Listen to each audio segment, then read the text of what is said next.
ही गणेश जयंती 1 फेब्रुवारीला आहे. तसेच या दिवशी तिलकुंद चतुर्थी देखील साजरी केली जाणार आहे. या दिवशी बाप्पांच्या प्रसादात जास्तीत जास्त तिळाचा वापर केला जातो. आज आपण जाणून घेऊयात गणेश जयंतीविषयी थोडक्यात माहिती. पूजा कशी करावी, या दिवशी उपवास केल्याने आणि गणपतीची आराधना केल्याने काय लाभ होईल हे देखील बघूयात. त्याचबरोबर या दिवशी काय करावे, काय करू नये, संपूर्ण माहिती एकाच व्हिडिओमध्ये बघूयात. चला तर व्हिडिओला सुरुवात करूयात. नमस्कार, मी मोनिका, तुमचे खूप खूप स्वागत आहे. दर चतुर्थीला आपण चंद्रदर्शन घेतल्याशिवाय चतुर्थीचा उपवास सोडत नाहीत, परंतु या दिवशी चंद्रदर्शन निषिद्ध आहे. या वेळेत चुकूनही चंद्राकडे पाहू नये, ती वेळ देखील आपण बघणार आहोत. या दिवशी मोदकामध्ये तीळ आणि गुळाचा वापर केला जातो आणि काही ठिकाणी गणेश जयंतीला हळद किंवा कुंकवाचा वापर करून मूर्ती देखील बनवण्यात येते. या दिवशी गणपतीला लाल वस्त्र, लाल फूल, लाल चंदन आणि लाल मिठाई अर्पण करण्यात येते. हिंदू धर्मात कोणतेही शुभ कार्य करण्यापूर्वी गणपतीची पूजा केली जाते. गणेश जयंतीला व्रत ठेवल्याने विघ्नहर्ता आपल्या आयुष्यातील सर्व संकटे दूर करतात आणि गणेश जयंतीच्या दिवशी चंद्रदर्शन चुकूनही करू नये. माघ महिन्यातील शुक्ल पक्षातील गणेश चतुर्थी 1 फेब्रुवारीला आहे. 1 फेब्रुवारीला सकाळी 11:38 शुभ मुहूर्ताची वेळ सुरू होणार आहे, तर 2 फेब्रुवारी रोजी सकाळी 9:14 हा शुभ मुहूर्त राहील. या काळात भगवान गणेशाची विधिवत पूजा केली जाते. 1 फेब्रुवारी रोजी गणेश जयंतीच्या पूजेचा शुभ मुहूर्त सकाळी 11:38 सुरू होणार आहे, तर दुपारी 1:40 मुहूर्त असणार आहे. पूजा विधी कशी करावी, तर गणेश जयंतीच्या दिवशी सकाळी पाण्यात तीळ टाकून स्नान करावे, तसेच लाल वस्त्र परिधान करावे. उपवासाचे व्रत करावे. या दिवशी उपवास करावा. ईशान्य दिशेला लाकडी चौरंग किंवा पाट ठेवावा व त्यावर कलश स्थापित करावा. त्यानंतर गंगेच्या पाण्याने आणि तीळ मिश्रित पात्रात धातूपासून बनवलेल्या गणपतीच्या मूर्तीची स्थापना करावी व त्याला पंचामृत स्नान आणि गंगेच्या पाण्यात तीळ मिसळलेल्या पाण्याने स्नान घालावे. गौरीपुत्र गणेशाला कुंकू, हळद, शेंदूर, अक्षता, चंदन, अबीर, गुलाल, अष्टगंध, मेहंदी, लाल फूल, लवंग, वेलची, अत्तर, सुपारी, कापड, नारळ अर्पण करावे आणि या दिवशी श्री गणेशाय नमः दुर्वांकुरान समर्पयामी मंत्राचा उच्चार करताना 11 किंवा 21 दुर्वा जोडून अर्पण कराव्यात. धूप दिवा लावावा, नैवेद्य अर्पण करावा. त्याचबरोबर या दिवशी तिळाचा लाडू नैवेद्य म्हणून अर्पण करतात आणि आरती करून प्रसाद वाटप करावा. पौराणिक मान्यतेनुसार देवी पार्वतीने माती, शेण यापासून गणेशाची निर्मिती तयार केली होती असे म्हटले जाते. या दिवशी भगवान गणेशाचा जन्म झाला होता.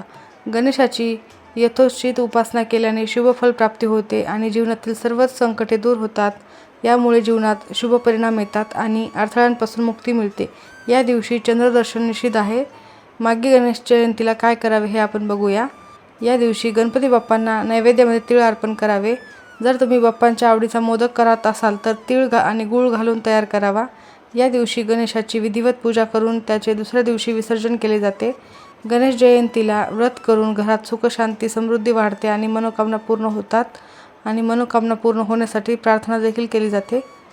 गणेश जयंतीच्या दिवशी गणपतीची पूजा करताना मातीची किंवा घरातील तांबी, पितळ, चांदीची मूर्ती याची पूजा करावी. त्यानंतर 16 षोडशोपचाराने पूजा संपन्न झाल्यावर आरती करून अथर्वशीर्षाचे पठण करावे.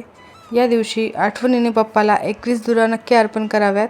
मातृदेवता ही 21 असते आणि गणराया हा मातृप्रिय असल्याने त्याला 21 दुर्वा वाहावेत. साजूक तुपाचा दीपक आणि धूप प्रज्वलित करून गणेश मंत्र, गणेश चालीसा किंवा गणेश स्तोत्र किंवा गणेश चतुर्थी व्रत कथा वाचावी. पूजा संपन्न झाल्यावर विधिपूर्वक आरती करावी. शेवटी कळत नकळत झालेल्या चुकांबद्दल क्षमा याचना करावी. माघ महिन्यातील शुद्ध चतुर्थीला श्री गणेश जयंती असे म्हणतात. गणेश जयंती आणि गणेश चतुर्थी यामध्ये काय फरक आहे ते थोडक्यात जाणून घेऊयात. प्रत्येक मराठी महिन्याच्या शुद्ध चतुर्थीला विनायक चतुर्थी साजरी केली जाते, परंतु माघ महिन्यातील या विनायक चतुर्थीला श्री गणेश जयंती गणपतीचा जन्मोत्सव साजरा केला जातो. माघ शुद्ध चतुर्थी तिथी विविध नावाने ओळखली जाते. माघ शुद्ध चतुर्थीला तिलकुंद चतुर्थी, वरद चतुर्थी असे देखील म्हटले जाते. गणेश लहरी ज्या दिवशी प्रथम पृथ्वीवर आल्या म्हणजेच ज्या दिवशी गणेश जन्म झाला तो दिवस होता माघ शुद्ध चतुर्थी. तेव्हापासून गणपतीचा आणि चतुर्थीचा संबंध जोडला गेला आहे. माघ शुद्ध चतुर्थी ही श्री गणेश जयंती म्हणून साजरी केली जाते. या तिथीचे वैशिष्ट्य म्हणजे या तिथीला श्री गणेशाचे तत्त्व हे नेहमीच्या तुलनेत 1 पटीने कार्यरत असते अशी मान्यता असल्याचे सांगितले जाते. देवाचे वाहन हे त्यांच्या कार्यानुसार त्या वेळी बदलते. उंदीर हे गणपतीचे नित्याचे वाहन, पण त्याची इतरही वाहने आहेत. जसे की युद्धासाठी सिंह हे रंभ गणपतीचे वाहन सिंह, तर मयुरेश्वर वाहन मोर आहे असे म्हटले जाते.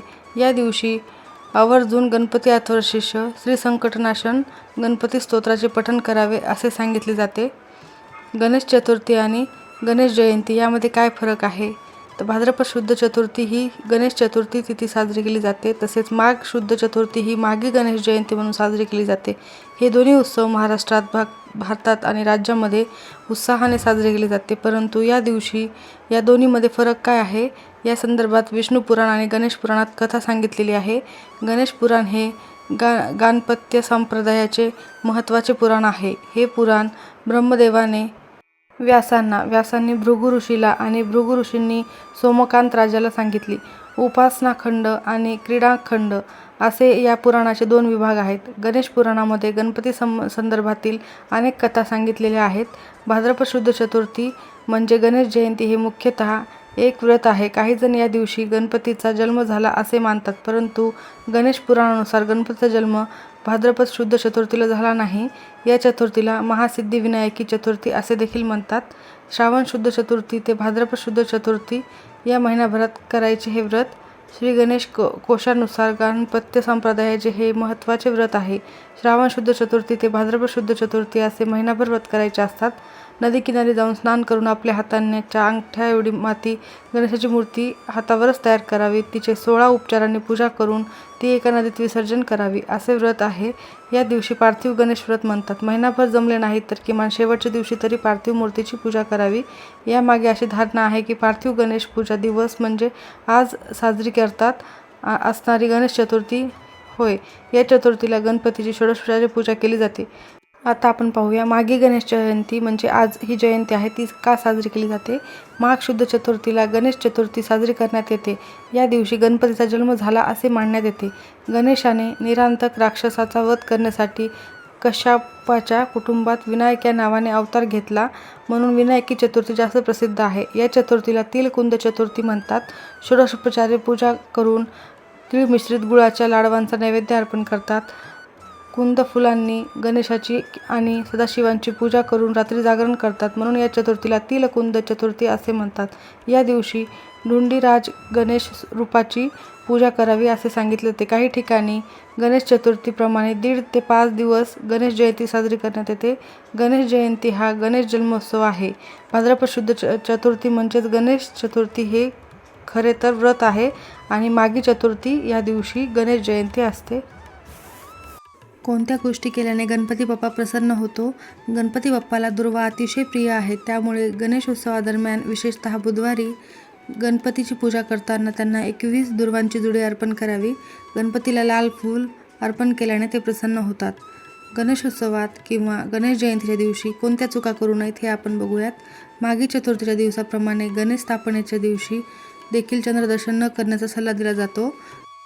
गणपती बाप्पाने चंद्राला दिलेल्या शापामुळे या दिवशी चंद्रदर्शन करू नये असे म्हटले जाते. मूर्ती दक्षिण किंवा नैऋत्य कोपऱ्यात ठेवू नये.